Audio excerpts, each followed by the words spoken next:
Good morning बच्चों।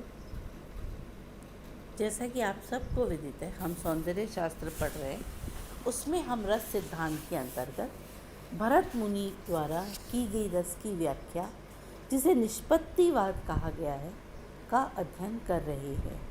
कल मैंने आपको भरत मुनि द्वारा बताए गए 8 स्थायी भावों को बताया भाव के अंतर्गत, और ये भी बताया था कि भाव 2 प्रकार के होते हैं, एक स्थायी भाव, एक संचारी भाव। आज हम बताने जा रहे हैं आपको विभाव। विभाव का अर्थ है कारण। श्रेय हृदय में वासना या संस्कार रूप में मूलतः स्थित भावों को उद्बोधित करने वाले कारण विभाव कहलाते हैं। आचार्य शुक्ल लिखते हैं, विभाव अभिप्राय उन वस्तुओं या विषयों के वर्णन से है जिनके प्रति किसी प्रकार का भाव या संवेदना होती है। भरत मुनि ने लिखा है कि विभाव वाणी व अंगों के आश्रित अनेक अर्थों का विभावन अथवा अनुभव कराते हैं, अतः इन्हें विभाव की संज्ञा दी गई है। आचार्य विश्वनाथ ने विभावों की परिभाषा देते हुए लिखा है कि लोक या संसार में रति, हास, शोक आदि स्थायी भावों को जो जागृत कराते हैं, वे जब काव्य नाटक में वर्णित होते हैं, वे विभाव कहलाते हैं। विभाव के भी 2 भेद बताए गए हैं। आलम्बन विभाव मानव हृदय में, और उद्दीपन विभाव। 2 प्रकार के विभाव बताए गए हैं, आलम्बन विभाव और उद्दीपन विभाव। आलम्बन विभाव मानव हृदय में भावनाओं का प्रस्फुटन किसी बाह्य वस्तु, दृश्य तथा किसी परिस्थिति विशेष की कल्पना द्वारा ही उत्पन्न होता है। इसी प्रकार कारण को काव्य में आलम्बन कहते हैं। आलम्बन विभाव की परिभाषा इस प्रकार दी गई है कि काव्य, नाटक आदि में वर्णित जिन पात्रों का आलम्बन करके सामाजिक हृदय में स्थित स्थायी भाव रस रूप में अभिव्यक्त होते हैं, उन्हें आलम्बन विभाव कहा गया है। आलम्बन विभाव के भी 2 भेद हैं, विषय तथा आश्रय। जिस पात्र के प्रति किसी के भाव जागृत होते हैं वह है विषय, यानी किसी पात्र को देखकर हमारे अंदर जो भाव जागृत होते हैं वह है विषय। जिस पात्र में भाव जागृत होते हैं वह आश्चर्य कहलाता है। उदाहरणार्थ पुष्प वाटिका के प्रसंग में सीता को देखकर सीता के प्रति राम के हृदय में रति भाव जागृत होता है। यहाँ सीता क्या है? सीता आलम्बन है, क्योंकि उन्हीं के प्रति राम का रति भाव जागृत होता है। राम क्या है? राम आश्चर्य है, क्योंकि उनको देखकर सीता के अंदर यह भाव जागृत हुआ है। तो जिस पात्र के प्रति किसी के भाव जागृत होते हैं वह विषय है, और जिस पात्र में भाव जागृत होते हैं वह आश्चर्य कहलाता है। उद्दीपन विभाव स्थायी भाव को जागृत रखने में सहायक भूत कारण होते हैं। आचार्य विश्वनाथ के अनुसार जो रस को उद्दीप्त करके आस्वाद योग्य बनाते हैं तथा इस प्रकार उन्हें रसास्वाद तक पहुंचाते हैं, वे उद्दीपन विभाव कहलाते हैं। उदाहरणार्थ वीर रस के स्थायी भाव उत्साह के लिए खड़ा शत्रु आलम्बन विभाव है, किंतु शत्रु के साथ सेना, युद्ध के बाजे और शत्रु की दर्पेक्तियाँ, गर्जना तर्जना, शास्त्र संचालन आदि उद्दीपन विभाव है। उद्दीपन विभाव भी 2 प्रकार के होते हैं, आलम्बनगत अर्थात आलम्बन की उक्तियाँ व चेष्टाएँ, दूसरा बाह्य अथवा वातावरण से संबंधित वस्तुएं, प्राकृतिक दृश्यों की गणना भी इन्हीं के अंतर्गत आती है। थर्ड जो है वो है अनुभाव। रति, शोक, हास आदि स्थायी भावों को प्रकाशित या व्यक्त करने वाली आश्रय की चेष्टाएं अनुभाव कहलाती हैं। ये चेष्टाएं भाव जागृति के उपरांत आश्रय में उत्पन्न होती है। इसलिए इन्हें अनुभाव अर्थात जो भावों का अनुगमन करे कहा जाता है। यानी हम उस भाव के सहारे सहारे चले तो वह उस हमारे अंदर अनुभाव की उत्पत्ति होती है। आचार्य विश्वनाथ ने लिखा है कि आलंबन, उद्दीपन आदि अपने अपने कारणों से उत्पन्न भावों को बाहर प्रकाशित करने वाले लोक में जो कार्य रूप चेष्टाएं होती है वे ही काव्य या नाटक आदि में निबद्ध होकर अनुभव कहलाती हैं। विरह व्याकुल नायक तथा सिसकियां भरना, मिलन के भावावेश में अश्रु, स्वेद, रोमांच, अनुराग सहित देखना, क्रोध जागृत होने पर शस्त्र संचालन, कठोर वाणी, आंखों का लाल हो जाना आदि अनुभाव कहलाते हैं। आपको बच्चों एक बार नहीं, आपको 2, 3, 4 बार सुनने से ये चीज़ें थोड़ी थोड़ी क्लियर होंगी। अनुभाव के भी 4 भेद हैं।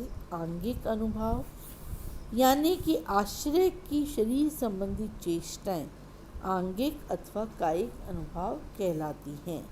जैसे रति भाव के जागृत होने पर भू विक्षेप, कटाक्ष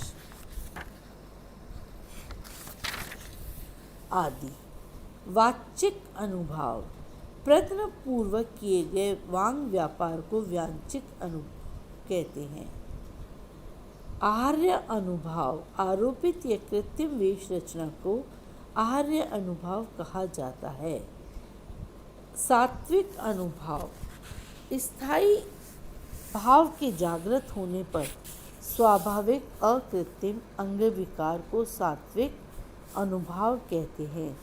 इसके लिए आश्रय की कोई बृहद चेष्टा नहीं करनी पड़ती, इसलिए यत्नजयी कहे जाते हैं।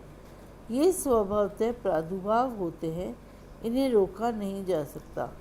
इनमें 8 भेद है: स्तंभ, कम्य, स्वर, भंग, विवर्ण्य, अश्रु, श्वेत, रोमांच और प्रलय। भरत मुनि की रस सूत्र की व्याख्या। हमने देखा कि किस प्रकार भरत मुनि ने 3 प्रकार के भावों को बताया और उनके अंतर्गत भी उनके अलग अलग टुकड़ों को करके उनमें भी अलग अलग भावों को समझाने की चेष्टा की है।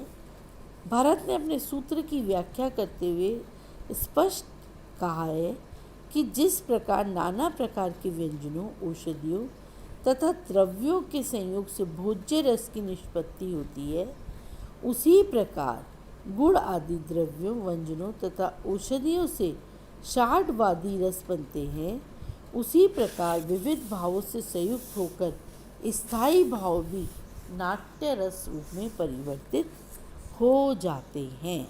अर्थात जब आलंबन, उद्दीपन उचित हो, उनके प्रभाव से आश्रय में आंगिक, वांचिक, सात्विक, आर्य अनुभव प्रकट हो तथा विभिन्न संचारी भाव उस आश्रय के स्थायी भाव को यथोचित रूप से पुष्ट करते चले, तो उस समय अनेक संयोग से रस की निष्पत्ति या सिद्धि होती है। मसलन समझ लीजिए, एक कुशल नट और नटी दुष्यंत व शकुंतला के रूप में उपस्थित होते हैं। ये पहले तपोवन के रमणीय कुंजों में मिलते हैं।